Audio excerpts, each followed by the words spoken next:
Clear हो गया, ठीक है।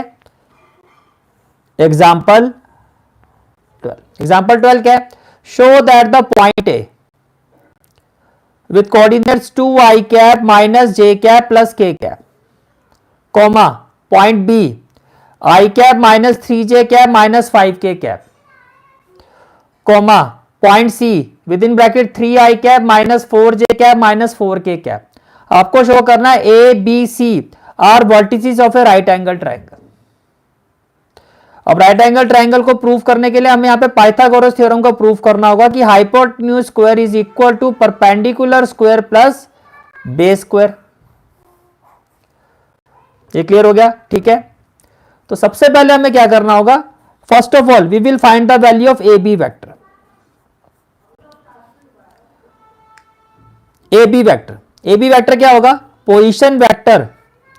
ए बी वेक्टर क्या होगा, position vector of B minus position vector of A. Position vector of B देखो ये आई कैप है, ये क्या है i cap minus 3j cap minus 5k cap minus position vector of A. Position vector of A क्या है 2i cap minus j cap plus k cap. ये clear हो गया, ठीक है। तो जब आप इसको सॉल्व करोगे तो ए बी वेक्टर की वैल्यू क्या आ जाएगी, i cap minus 2i cap, sir ये हो जाएगा minus 1i cap minus 3j cap minus minus plus minus 3j cap plus j cap, ये हो जाएगा माइनस 2j कैप और माइनस 5k कैप और माइनस k कैप, ये हो जाएगा माइनस 6k कैप। ये आ गया आपके पास ए बी वेक्टर। अब इस वेक्टर की हमें लेंथ फाइंड करनी है, तो किसी भी वेक्टर की लेंथ क्या होती है, उसका magnitude. Now we will find the magnitude of A B vector, जिससे हमारे पास साइड ए बी आ जाएगी। तो ये क्या होगा, square root of i cap का कोएफिशिएंट -1 है तो -1 का स्क्वायर कर दो, जे कैप का कोएफिशिएंट -2 है तो -2 का स्क्वायर कर दो, के कैप का कोएफिशिएंट -6 है तो -6 का स्क्वायर कर दो। ये हो जाएगा 36 प्लस 4 40, 40 प्लस 1 41, तो ये आ गया आपका रूट 41। इसका मतलब क्या हो गया कि जो ए बी है, ए बी ये आपका आ गया root 41। Magnitude of vector A B का मतलब ए बी, और ए बी की वैल्यू कितनी आ गई, रूट 41। और अगर मैं इसका स्क्वायरिंग बोथ साइड करता हूं तो ए बी स्क्वायर भी आ जाएगा, ए बी स्क्वायर आ जाएगा आपका 41। तो एक साइड का स्क्वायर तो आ गया, ए बी स्क्वायर आ गया हमारा 41। क्लियर हो गया, ठीक है। इसी तरह से अब हम फाइंड करेंगे B C vector. Now we will find the value of B C vector. B C vector, B C vector ये भी क्या होगा, position vector of C minus position vector of B. तो देखो 3i कैप माइनस आई cap कितना हो जाएगा, तो बी सी वेक्टर की वैल्यू हो जाएगी 2i cap. Then -4j cap, जब आप माइनस करोगे माइनस माइनस प्लस हो जाएगा, -4j cap plus 3j cap, ये हो जाएगा -j कैप, -4k कैप और minus minus plus plus 5k cap, ये हो जाएगा +k कैप। ये क्या हो जाएगा, +k cap. Now to find the length of this vector हम इसका मैग्नीट्यूड फाइंड करेंगे। तो मैग्नीट्यूड ऑफ बीसी वेक्टर क्या हो जाएगा, स्क्वायर रूट ऑफ 2 स्क्वायर क्या होगा 4 माइनस 1 स्क्वायर क्या होगा, भाई जैसे प्लस करोगे और -1 का स्क्वायर करोगे तो 1 ही आएगा, प्लस 1 का स्क्वायर 1 आएगा, तो 4 + 1 5, 5 + 1 6, तो ये आ गया रूट 6। इसका मतलब ये हो गया बीसी वेक्टर का मैग्नीट्यूड का मतलब बीसी की वैल्यू आ गई रूट 6। स्क्वायरिंग बोथ साइड कर दो तो बीसी स्क्वायर आ जाएगा, बीसी स्क्वायर क्या आ जाएगा 6। चलो जी बीसी स्क्वायर भी आ गया। अब देखो ए बी आ गया, बीसी आ गया, अब हम फाइंड करेंगे C A. Now we will find the value of C A. Clear हो गया, ठीक है।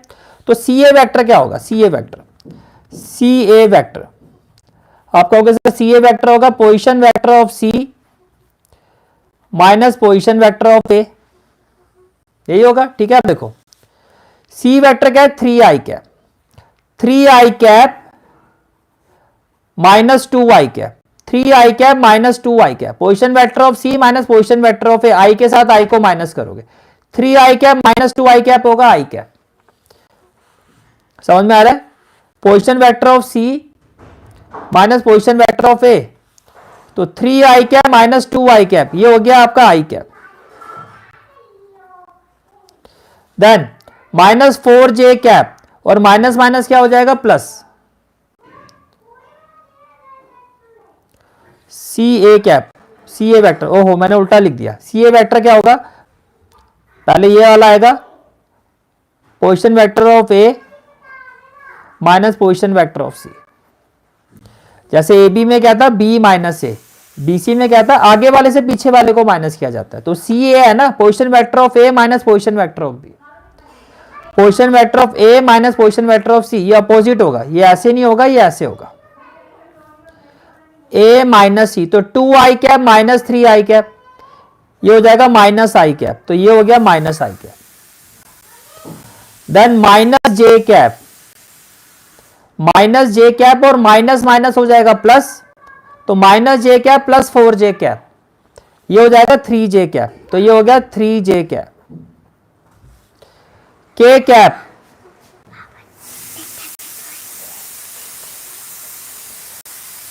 के कैप माइनस, देखो यहां पे माइनस आएगा, के कैप और माइनस माइनस प्लस, तो के कैप प्लस 4k कैप, ये होगा 5k कैप, तो ये हो जाएगा 5k cap plus 5k cap. तो ये सी ए वेक्टर की वैल्यू आ गई।